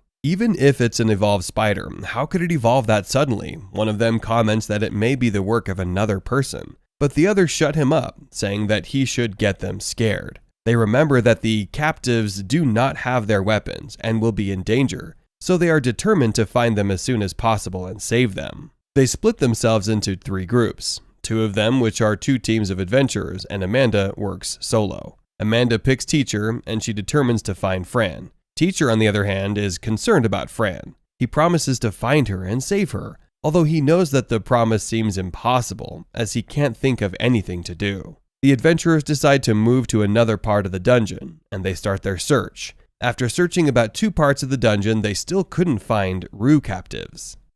As Amanda comes to a wall, she uses her magic wind and noise to collect magic to search the entire area, getting the noise and the voices of people within the walls to find out if Fran is there. She says that there are several spiders in the dungeon, so she finds it difficult to pinpoint the voice of the trickster spider, and she also can't hear the voice of Fran. Teacher watches Amanda as she uses this skill. He comments that the skill is useful and will surely come in handy. He also says that he used his telepathy skills to find a way to communicate with Fran, but all his efforts are abortive. One of the adventurers reminds them about a situation where people teleported into the wall, so some of them hit the wall, hoping that the captives will come out. Meanwhile, Fran and the other captives try to avoid the traps. While jumping around from the woods, Fran steps on a trap that activates a part of the floor, which hits her. She crumbles on the floor as the spider looks at her and laughs. Teacher is, however, determined to save Fran. He thinks of any of his skills that can be used to find her. Teacher thinks of what he can do. He wonders if all of his lifetime is gathering skills and magics by fighting all the dungeons can provide something to save his dear Fran. And he decides to check through all of his skills. Meanwhile, Fran is tired and exhausted from running. In every part of the room that she runs to, she activates another terrible trap. She screams at herself and asks herself why she's too useless to do anything or fight for herself. Teacher continues thinking of what to do, while Amanda also keeps up with using her noise control to find the place Fran and the others are. While Teacher keeps looking at his skills, he contemplates if he should use the parallel skills, but he changes his mind and keeps checking. He eventually finds the kin summon skills. He remembers that the skill they took from the beetle leader in their former dungeon and assumes he can summon kin that may help him find Fran. He wants to summon, but he thinks that if he does any summoning in that room, Amanda will notice. And he doesn't want to put Fran in the situation of explaining what has happened to Amanda. However, he changes his mindset and says the most important thing to him at that moment is finding Fran, and Amanda doesn't matter. He speaks to his announcer and asks which animal can be summoned immediately. His announcer replies that he has a beast wolf, and she also mentions several types of wolves. The list gets exhausting, and he doesn't know which of them he should pick, so he asks his announcer which of the wolf can find Fran in the dungeon. His announcer tells him that the onyx wolf will do a great job. Within the twinkle of an eye, Teacher summons the onyx wolf. As the summoning starts, the bright ray of light attracts Amanda. She turns toward the light and sees the summoning is happening. She wonders who in the dungeon summoned kin, and as she thinks about it, the summoned wolf comes out. She recognizes that it's an onyx wolf, and she watches as the wolf sets out to attack in a direction. Teacher, on the other hand, speaks to the wolf and asks the wolf to search the dungeon and find Fran. However, the wolf refuses to heed his voice. Instead, the wolf keeps sending explosives towards Teacher. Amanda notices that the wolf isn't attacking her. Instead, the wolf's attacking another part of the dungeon. And she also notices the wolf doesn't belong to the dungeon. She decides that even if the wolf belongs to the dungeon or not, she has the responsibility to defeat it. She sets out to fight the wolf, and Teacher speaks to her with telepathy. He tells her that he is the one who summoned the wolf, and she should please not attack him. She asks him who he is, and she notices he is using telepathic powers. He says he can't explain to her who he is at that moment, but he is Fran's companion. And he is worried about Fran, which is why he has summoned the wolf to find Fran. She tells him that although she doesn't know him, she believes him, so she allows the wolf to do its work. However, instead of going to Fran as the Teacher has ordered, the wolf keeps attacking Teacher. Amanda tells Teacher that the wolf has gone berserk. She explains that he is being overpowered due to the powers and the mana used by the summoner in summoning it. And he is feeling so much pain that his heart is about to burst. He feels like the summoner has purposefully summoned him to make him feel pain, and animals in such situations tend to attack their summoners in revenge, which explains why the wolf keeps attacking Teacher. Amanda tells Teacher that the best way to pacify the wolf is to give the wolf a name if the wolf doesn't have one. Teacher asks his announcer if what Amanda has said is true, and his announcer says there is a 95% probability that the wolf will get calm if he gives the wolf a name. Teacher is left in the dilemma, thinking about the best name for the wolf. He says he is in conflict and he doesn't know what name he should give him. But since the wolf is here to help him find Fran, he will name him Urushi, the Darkness Wolf. So, as the wolf jumps toward Teacher to attack him again, Teacher screams the name Urushi. Immediately he calls the name. The wolf stops, takes the mana from Teacher's body, and becomes a good familiar. He acquires the same skills as Teacher, and Teacher is amazed as regards to how great naming a thing could be. He tells Urushi that it should smell him and take the scent of Fran so they can find Fran. Urushi does as his master has commanded. He carries Teacher in his mouth and runs. Amanda asks why they're leaving her, and Teacher tells her to run after them. Meanwhile, Fran is the only captive still surviving. The spider unleashes a trap that scratches her cheek. She gets poisoned and collapses. She cries and says that's the same way that she was weak before she met Teacher, and she can't do anything without Teacher, as she is about to give up. She imagines Teacher and what he would tell her. He tells her she can't give up at that point, and that she is strong. The tiny spiders crawl toward Brat and Victor and overwhelm them.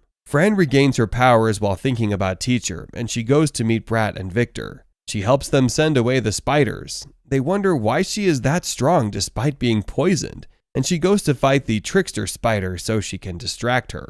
Eventually, Urushi gets to a wall that he thinks links to where Fran is. Amanda uses her wind skills to break the wall, and they find out spider webs have been used to close down the road, and they will get trapped if they pass through it. Teacher says he could do it. He thinks of the skill to use in that situation, and he eventually decides to burn it. He acknowledges that he may lose all of his powers if he does so. On the other hand, Fran prepares to hit the spider, although she knows she is too weak to destroy it. As she jumps, Teacher's fire burns the spider. Teacher goes to meet Fran and she embraces him. He says he should heal her, but she thinks that they should fight the spider first. Teacher heals her, and she hugs him despite the fact that his body is hot. He tells her she is his strongest student, and he's very proud of her for holding on until that time and fighting despite being weak. Amanda arrives. She jumps at Fran tearfully and says Mama is happy. Fran tells her she isn't her mother, but embraces her. After the greetings, Amanda asks Fran who the sword is and says she wants to know.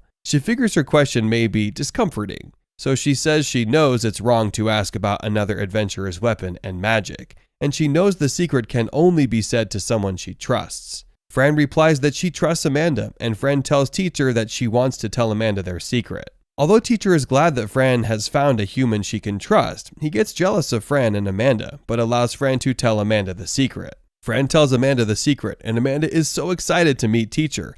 They eventually go to meet Victor and Bart. Amanda asks them what they last remembered to know if they had heard the secret Fran told her, but they didn't hear, so she leaves them. Teacher also introduces Urushi to Fran. They leave to join the other adventurers on the 6th floor, but when they get there they can't find anyone. Teacher wonders if the other adventurers could have been hurt, so he says that they will send Urushi to find them. At that moment, the female spider screams. They all hear the voice, and they see a light from the wall. They watch as another creature, a spirit, emerges from the wall.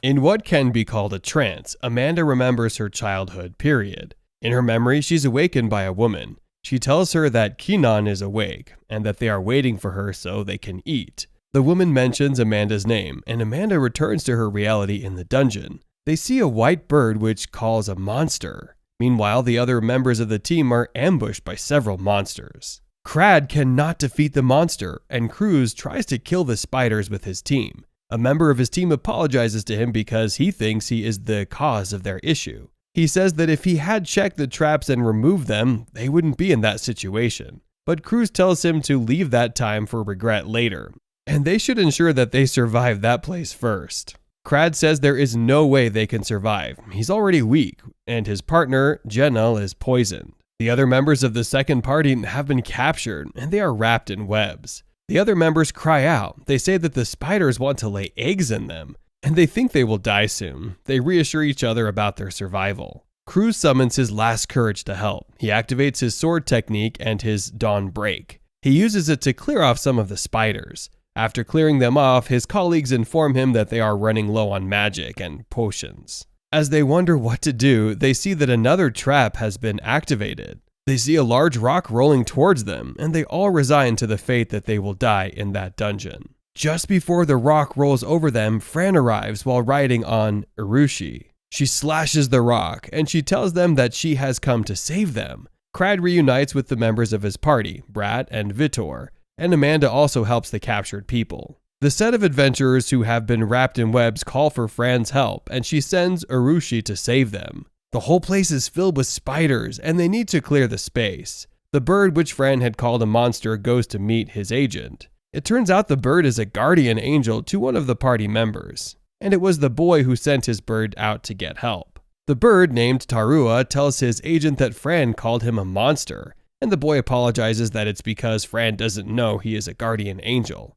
Fran begins to battle the spiders in the dungeon. She asks the teacher if she can use her flames, and teacher gives her permission, so she uses her burst flames. The burst flames seem not to be enough, and she uses her tri-explosion, and she blows off most of the spiders. At this point, Amanda also interferes. She uses her tri-explosion to attack the monsters, and another member of the party uses Gale Hazard. As they all fight with their different techniques, Fran sees the trickster spider again. She looks at the spider and shows teacher the spider. She tells teacher that she wants to do her revenge and that she must defeat the spider. The trickster spider also realizes he's in danger. As teacher gives Fran the right to attack the spider activates spider webs from its fellow spiders, and she covers herself with the web. Fran complains that the spider will escape again, and teacher thinks of what to do. Realizing that everyone in the team is weak and tired, one of them sends his guardian angel, Tarua, to encourage the others and also to weaken the powers of the spiders. As Tarua pours its powers on the adventurers, they get more strength. The other adventurers tell Fran that they will defeat the spiderlings, and since Fran wants to get revenge against the trickster spider, they leave her with the trickster spider. She and teacher decide to use the flare blast against the trickster spider. They use this to remove the web on the spider, but the spider doesn't die, so they proceed to join their power and mana together, and they use their elemental sword fire. They activate the thunder magic, which they have gotten immediately after Amanda taught them about second tier magic. They use the thunder magic to activate the stun bolt, and the stun bolt hits the spider very hard, that the spider angrily attacks them back in its own powers. Teacher tells Fran to quickly kill the spider so they can take the crystal. However, when the spider hits Fran, it triggers the same memory Amanda had at the beginning of the episode. She remembers when she was living with two black cats, Flamia and Keenan. Flamia and Keenan both wanted to become adventurers, and they wanted her to teach them to fight. She believed becoming adventurers would kill them, so she decided not to teach them how to fight, thinking they would change their minds about becoming adventurers. They eventually became adventurers, and they were killed. She says the favor she thought she was doing for them eventually led to their death, and she won't allow the same to happen to Fran. On the other hand, Fran recovers from her former hit, and she stands up to fight again. However, as she's about to call her magic, she sees some movement behind her. Amanda calls the storm magic, and she activates the wind Voltasur. She uses it to destroy the trickster spider completely. It looks like a film in the eyes of the other adventurers as the monster in front of them becomes completely eradicated. While the others wonder about the powers Amanda has, both teacher and Fran are angry at Amanda for her act. Without knowing of their anger, Amanda runs to Fran to hug her. She screams that she's glad that Fran is fine, but she's confronted by harsh words from both Fran and teacher. While teacher wonders why Amanda didn't leave the trickster spider's crystals so he could use it, Fran is angry that Amanda has spoiled her revenge game as she has wanted to kill the spider herself, to revenge for what the spider had earlier done to her. Amanda realizes that her positive act has turned bad, so she apologizes to Fran. She tells Fran to forgive her, saying that she will cry if Fran doesn't forgive her. She calls herself Fran's mother again, but Fran says she has forgiven her, and she isn't her mother. While Fran and Amanda go back and forth about this, teacher is more concerned about Amanda's power. He says that Amanda's skills are greater than that of the greater demon, and he isn't shocked because she is a Class A adventurer. They eventually find another hole inside the dungeon. Cruz tells them that it should be the dungeon core, and they enter. Upon entering, they see several crystals and valuable things. Cruz tells them it's the treasure trove and everyone should bring out the bag earlier given to them. He tells them to put the treasure into the bags and warns them that the mission is secret and they must not tell anyone about the treasure. He says anyone who reveals about it will be punished by both the city and the guild, and they must not steal anything too. As they pack the treasures, Crad goes to Fran. He swallows his pride and apologizes for his earlier words. He appreciates her for saving his teammates and says he can't be enemies with a person who controls and rides on a wolf. As he talks, Fran sees a spider on his head, and she attracts the spider. As a result, she cuts off a part of his hair, and he gets angry with her. He says he doesn't like her and he doesn't wish to be friends with her. They all talk about how the dungeon core is fueling the spider's power, and they consider if they should kill the high-class monsters here. Amanda reminds them that the dungeon grows with the monster's powers, so such decisions should be left for the guildmasters to make. They eventually leave the dungeon, and Fran tells Amanda that she wants to be a black cat who evolves. Amanda tells her she had friends who were black cats, and they had the same ambition, and Fran asks her if her friends eventually evolved. She tells them her friends are dead. They return to the city and Fran meets the guildmaster. He tells her she has done a great job, but she says she didn't do anything. The guildmaster reminds her that she successfully defeated Amanda in a duel, saved her colleagues from the trap, and she rescued her colleagues in various ways, so she has proven that she is fit for her class. Teacher, however, is relieved that the suspicion of favoritism will stop and the guildmaster will be cleared. As a reward for all of her work, the guildmaster gives her the ticket to the Olmut Guild. He asks her when she's leaving, and she tells him she will leave in 2 days. He asks her to check her class before leaving. She goes to check her class and she sees that she has been promoted to a sword magus. She happily goes to Garrus to collect the Black Cat armor, which Garrus has been building for her. Garrus puts the armor on her, and although Teacher sees that the armor is nice, he's concerned because it seems as if the armor opens Fran's belly. Garrus explains that the armor has a protective shield that does the work of a regular armor despite being open. He says the armor will not only protect Fran, but will also increase her mana. He asks them if they are going to Olmut, and he says he is relocating to Olmut too. Fran asks him to follow them, but he reminds them that they are passing through water, and a dwarf can't pass through water. So he's going to walk on land. But if they get to Olmut, that they should look for him. Fran returns home to meet her subordinate, and the man tells her a black cat visited with some cutleries, and she recognizes that it's Fran. The man says whenever he sees Fran, he remembers Amanda's old black cat friends. Amanda remembers her friends again, and she regrets not teaching them how to fight. She says she wallows in regret about her uselessness. Fran is eventually leaving Alessa. She bids everyone goodbye, and Nell tells her to return to the city anytime she feels like it. Amanda goes to her and asks her not to push herself too much.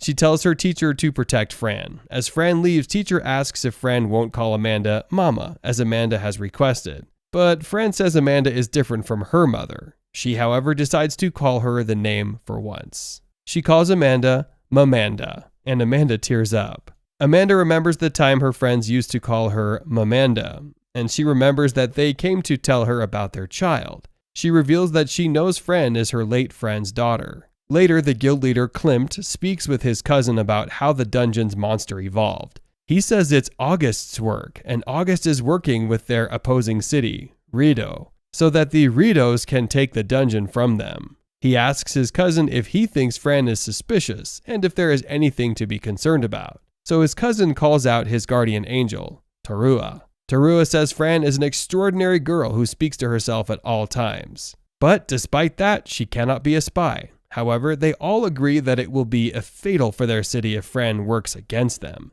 As Fran continues her journey with teacher, they are all ambushed by Jean du Vix.